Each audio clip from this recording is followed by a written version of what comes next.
Certainly this can be done. There's no reason to worry, but when is the event? Tomorrow. Terry's simple, upbeat answer tore a gasp from Baxter. Bewildered, he slid a step backwards and gasped the fabric of his chest. This was easily the most dramatic reaction you'd witnessed from him. Hello everybody, and welcome back to the channel, or welcome to the channel if you're new here. My name is Death by Pony. Today we're hopping back into our life. So without further ado, let's hop in. Alright, we're going to go through this last one, and then I'll record those select ones I talked about last time. But I won't record anything until I get to the epilogue and I get to choose Baxter. So, without further ado, let's hop into this. You cozily laid across your bed, lightly dozing in the morning sun. You heard birds singing outside your window and the occasional rush of the wind, but what you were really listening for was your phone, any minute now. It was a little while later when your ringtone cut through with the silent bubble of your daydream. You eagerly sat up and plucked the phone off the blanket by your side. Hey, forced, deep voice on the other end answered you with an almost threatening edge in their tone. Hey! James, do you know who this is? I'm on my way to your house. You better be prepared. This situation normally would be worrying if you hadn't been expecting to hear from your goofiest friend Terry, or the caller ID hadn't been invented yet. The two of you had important matters to discuss. That's why she was coming over today.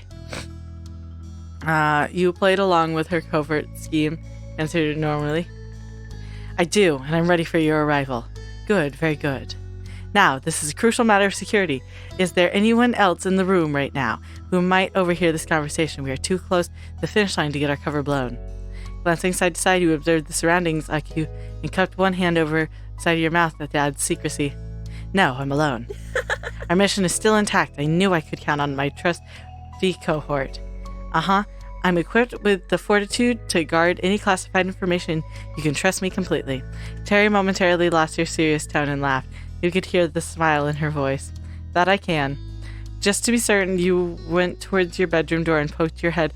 You couldn't hear a peep from anywhere, so you plopped back onto your bed. Yep, I can verify that we're all clear. Anyone that's trying to learn our secrets has failed in their mission. Very nifty. Excellent. All according to plan. It wasn't hard to understand why Terry was so invested. Tomorrow was Miranda's 19th birthday, and an entire occasion needed to be perfect.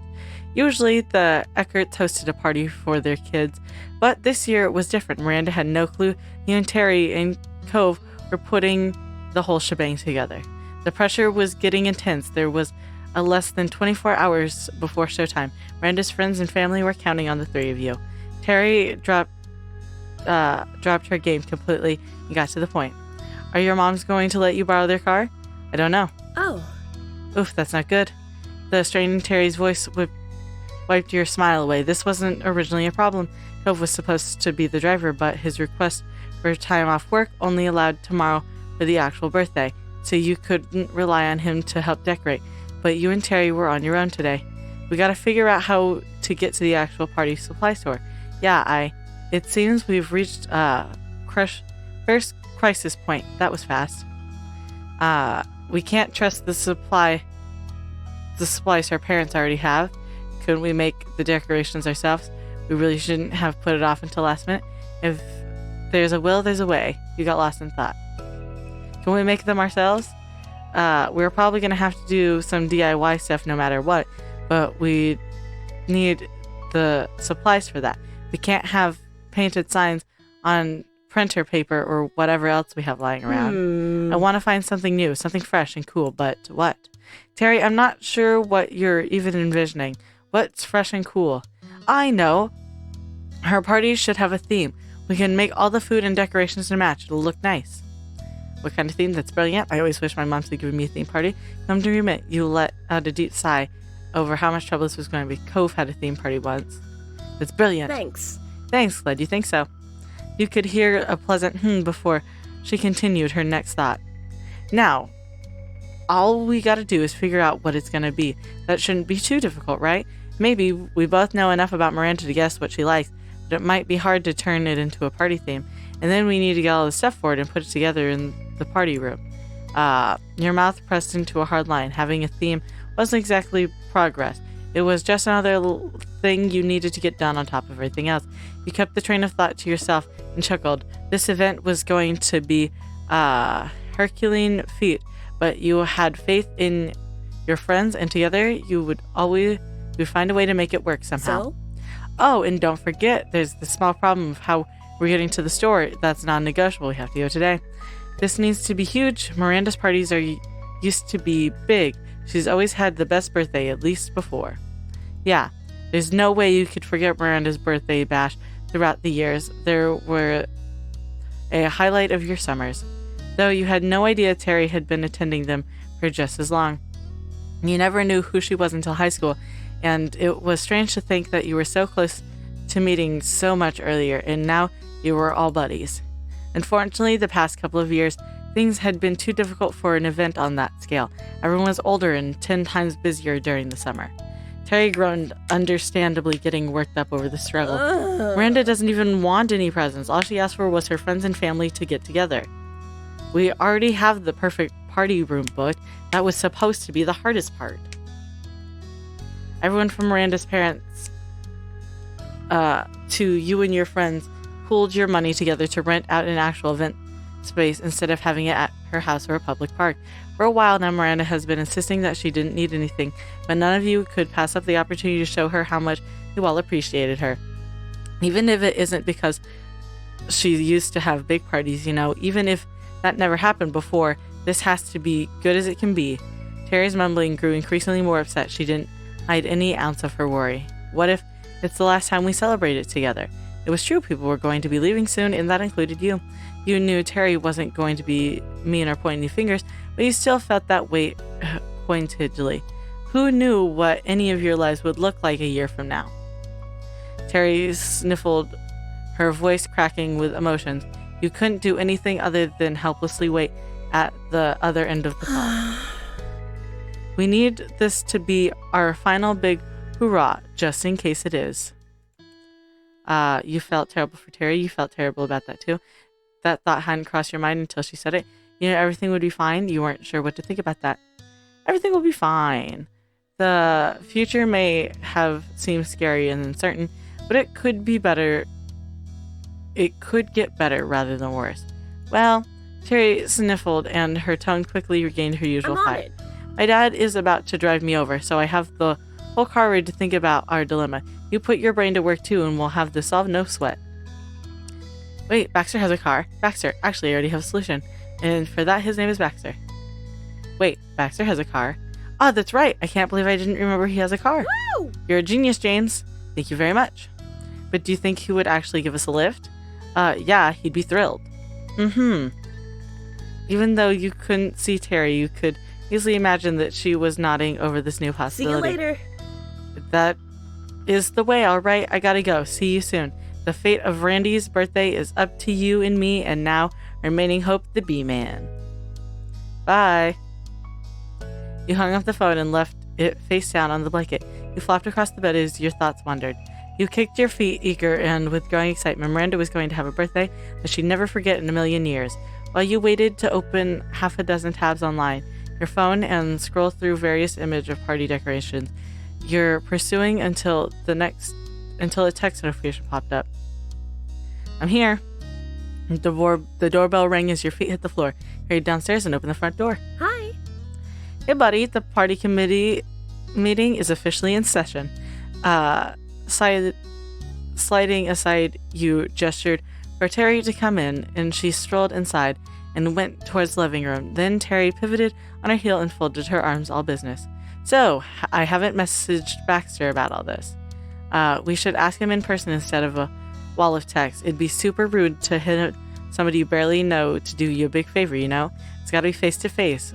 That we beg for help. Fingers crossed he's home. We owe it to ourselves and Randy's birthday to try. Yeah, and if he's not there, we can still try something else. This is a start. Okay. There's no better time than the present. Let's go. Terry nodded towards the door. She came through, and you both promptly left the house. Together you made beeline for Baxter's condo and rang the doorbell. Terry gave the front door a knock for good measure. She wasn't taking a single risk that you might miss him by accident. As she declared, Terry crossed her arms and fingers on both hands. The door opened a crack. Baxter curiously peeked out and then swung it open. The rest of the way he smirked. Well, if it isn't a familiar sight. Last time the pair of you came, it was for my number. I wonder what today's mission could be. Yeah! You're here! Terry loosened her bent fingers and threw her hands victoriously into the air. Amused, Baxter rubbed the back of his neck. I didn't realize I was missing, but yes, I'm here. I was simply getting ready to go out for the day.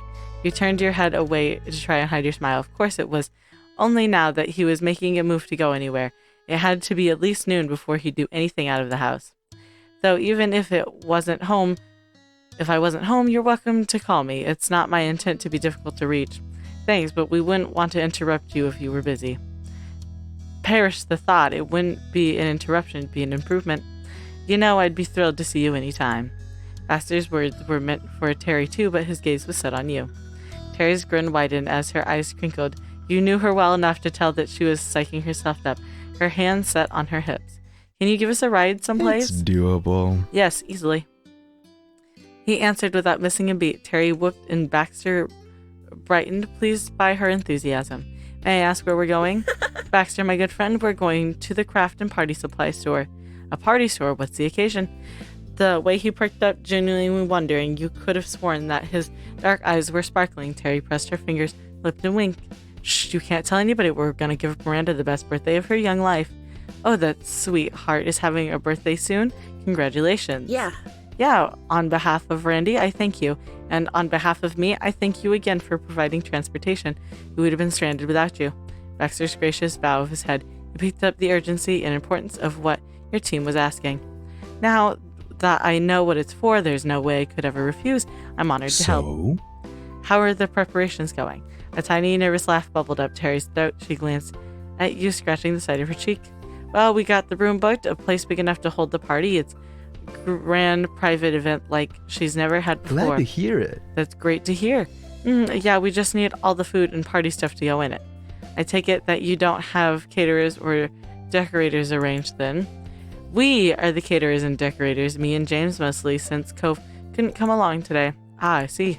Baxter idly tapped his fingers against his chin, his brow pinched pensively. Certainly this can be done. There's no reason to worry, but when is the event? Tomorrow. Terry's simple, upbeat answer tore a gasp from Baxter. Bewildered, he slid a step backwards and gasped the fabric of his chest. This was easily the most dramatic reaction you'd witnessed from him. There was nothing you could do to stop the snort and laugh that followed. Covering your mouth, you tried twisting away from your friend, but even the battle was lost. His reaction was too funny. He was too aghast to even notice. Tomorrow, it's tomorrow, and you only have a venue and 2 people, nothing else, and it's going to be a grand affair? Baxter's mouth snapped shut following that outburst. Neither you nor Terry uttered a single word in response. The 2 of you shared a quick glance. Baxter took a deep, steadying breath through his nose. He slowly smoothed out the wrinkles in his shirt and exhaled. Once he was better composed, Baxter regained his usual confident air. He attempted to lightly chuckle, but you still caught the strain in his tone. You may have more problems than the lack of vehicle, I'm afraid. Terry fidgeted her fingers out of embarrassment, but she stood strong and explained her thought process. I couldn't get the goods earlier, or Randy would have figured out what I was doing instantly. I couldn't risk it. Sorry. And even if I managed the impossible, she's always at my house. Not having anything to sniff out was the best way to keep everything a secret. We could have hidden the decorations at my house, you know. Yeah, maybe, but it's too late for what ifs now. As long as we stay focused, it can happen. We just have to buy decorations today and make the snacks and then the desserts. We'll set it all up tomorrow before the thing kicks off at noon. No problem. Right, how hard could it be, Baxter? There's no other choice but to do that now. I'm not sure how we're going to do it all, you shrug. I'm going with the first one. You turned to him with hope, optimism. Baxter nervously tugged the collar of his shirt. Truthfully, I hope it's not too difficult. You must work within the circumstances you have. In that case... Well, since you've attended a number of functions, I'd be delighted to offer advice and assistance. Today and tomorrow I can definitely do more than simply carting you to the store. No way, you're hired. Terry cheered this upswing of good luck. Baxter's eyebrows arched quizzically, and then you could see his growing amusement stirring. Hired? Are you offering to pay me? Nah, but you can join our secret party planning team. That's priceless. Very well. I'll take it. His tone sounded even happier than his teasing ploy for money. There really was no payment that would have made it more worth the while. Baxter laughed and gestured towards the street. Let's discuss the details on the way. I imagine the store you have in mind isn't in town. Terry hopped towards the street and partially twisted her heel. She tilted her head and smirked. Nothing's in this little beach town. With his hands in his pockets, Baxter stepped ahead, passing you to join in Terry on the road. He had a few words as he crossed your path. Oh, I would have to disagree with that. Your skin grew warmer for just the slight brush with Baxter. My car is parked a short walk that way. Yeah. All right, team, here we go. Baxter slipped inside the condo to grab his keys, and Terry loitered in the empty street while you waited. We totally hit the jackpot. Did you see his face when he realized this was about a party? He probably has loads of ideas. You know, he was on board the second he heard what we're doing. Things are looking up. Baxter didn't take long to return and lock up. You followed him to his car, the pep in your step, and Terry slapped her palm to the front passenger side door. Dibs on shotgun. Did not like that. You're happy to chill in the back seat. You're fine either way. I would prefer the front seat, but I guess I'm fine. Works for me. Yes, thanks. Terry's enthusiastically gave you fingers guns, then pulled the car door open. She climbed in and plopped down in the back seat. You were glad that all that stressing... After all that stress, all it took to make her happy was to sit in the front seat. Terry glanced at Baxter across the small space between them and winked. It'll be like you're chauffeuring James because he's a VIP. Yes. And yes, and here we can... Where can we drive you today, Mr. Todd?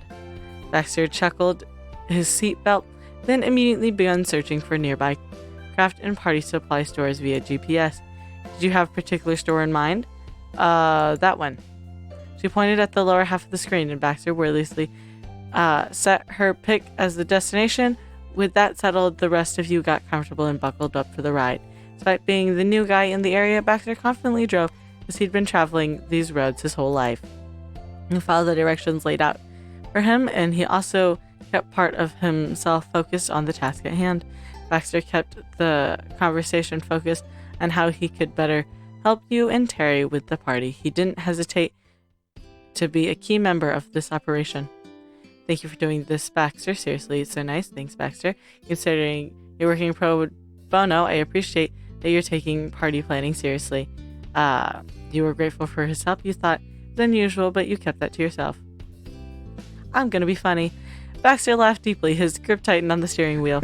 It's a crime to take pride in my abilities? No way. Absolutely not. Keep it up. So, do we have any idea for what we're looking for? It's going to have to be a theme. The party can't just be a generic birthday bash. We're going for something here. Excellent. Having a specific design core makes it all the easier.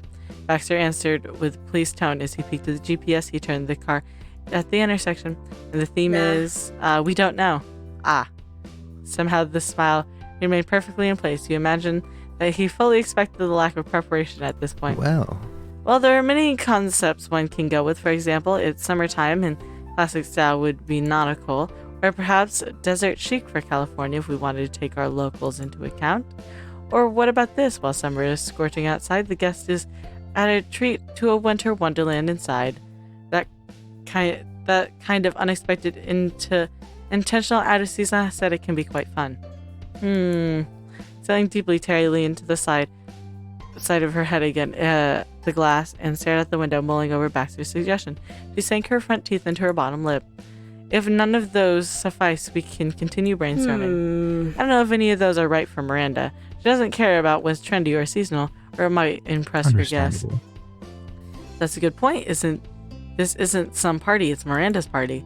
Unfortunately, I only met the woman this whole affair is for once.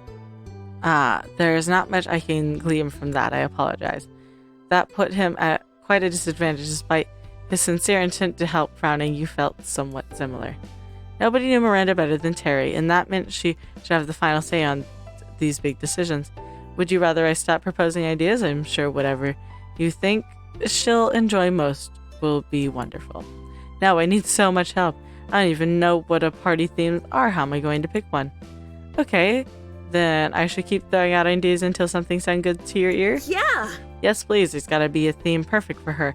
I know it when I hear it. Very well. You could practically hear the gears moving in Baxter's brain. The expression scrunched up, and it was clear that he was silently compiling a list. Oh, wait. What can you tell me about the venue? The colors, the size, the style? We can use that as a base to work off of. It would be pointless to fall in love with the concept and realize it would clash with the room. Sure. Smart, I found the perfect place. It's pretty big. Imagine a space that's larger than the average living room, like 3 living rooms. She's got lots of family and plenty of friends coming, so we needed it. There's a light-up dance floor in the center too. A dance floor. His eyes sparkled with excitement. You imagine the dance floor would be just as bright tomorrow. Will the event have any slow dancing? Who slow dances at a birthday party? It's not a prom. Baxter's shoulders slumped in response while Terry's surprised laugh morphed into a small coughing fit. She sighed deeply. That's true. If only somebody was getting married instead, there'd always be formal dancing at weddings. It's a shame that the only appropriate time to dance with a partner, besides at practice and competitions and the odd jaunt through some sprinklers, happens to be a very uncommon event. But of course, this is outside of having your own actual partner who you can go dancing with whenever you like. My head tilted. Was that a hint? The two of you were dating. Did he want to go dancing with you? Or maybe there wasn't any intent behind his general statement. I promise to dance with you somehow. Promise to find a way you can dance with somebody. Next time there's a wedding, you're the first person I'm calling. That's pretty sucky you didn't get involved in the conversation. I promise to dance with you somehow. He held your eye in the mirror for a second. Exciting. I would enjoy that immensely. It was the least you could do for him after he was willing to sign up to help you out. Never mind, sharing a dance with Baxter was going to be a special treat, and you had zero intent to miss that. But Baxter shook his head, righting himself on his indulgent thoughts. His attention flickered to the map. Regardless, it wouldn't matter either way in this case. I apologize for getting us off track. How else would you describe the venue? Very nifty. It's shiny, pretty, and pink. That does give a strong picture of what presentation could be. It's limiting, but in a helpful way. How so? I see. The most obvious direction would be to make the entire theme simply pink. Terry snorted and tried to suppress a giggle. She was instantly unsuccessful. Randy does like that color, but she doesn't feel the same way about it as you do with black and white. Now it was Baxter's turn to chuckle. That's fair. So moving on, we have pretty and sparkly. What else is Miranda a fan of? Glitz and glamour? Nope. Nope. Well, basically no. Terry's brow furrowed and she went deftly in her seat. Randy wouldn't like trying to be glamorous. That's not how she is. She wouldn't know how to act if that was the theme. Is that so? Then what about a Fox High Life theme? What would that be? He sat forward, wondering what either of those two words were supposed to mean in terms of decorating a party. Let me think of the best way to articulate the premise. Imagine plastic champagne glasses filled with sparkling cider and dainty desserts coated in shimmering dust so they shine. A chocolate fountain with fresh strawberries to dip in colored lights, perhaps even feather boas for the guests to wear. The idea is that nothing is truly extravagant. It's tongue-in-cheek, but with all the celebratory fun of acting like a star on your special day. Not being that kind of person would be part of the point. Cute and silly, basically. Terry sprung up in her seat, vibrating with excitement. She turned to you, but she was still rendered speechless from Baxter's proposition. What do you think? Did I strike a chord? That would be so fun. Randy loves to let loose and not be so serious, but she's definitely a star. It sounds as though we have a theme then. Finally. Yeah, it's all going to come together That's now. wonderful. And we can accomplish it without having to leave the car. Oh, Baxter, you really know your stuff. Thank you so much for helping Sirius this out. Randy's going to be blown away. I never would have thought of that when you applauded him. You sat quietly. Applause. Leaning in your seat, you began clapping proudly. Terry followed your lead. Thank you very much. I'm honestly glad I could help. Baxter, the man with the plan. I hope you enjoyed today's video, and if you did, remember to hit like. That way I know you're enjoying the videos I'm making. Remember to subscribe. That way YouTube brings you back here to see what's next. I won't take up any more of your time. Have a good day, and I'll see y'all next time. Bye.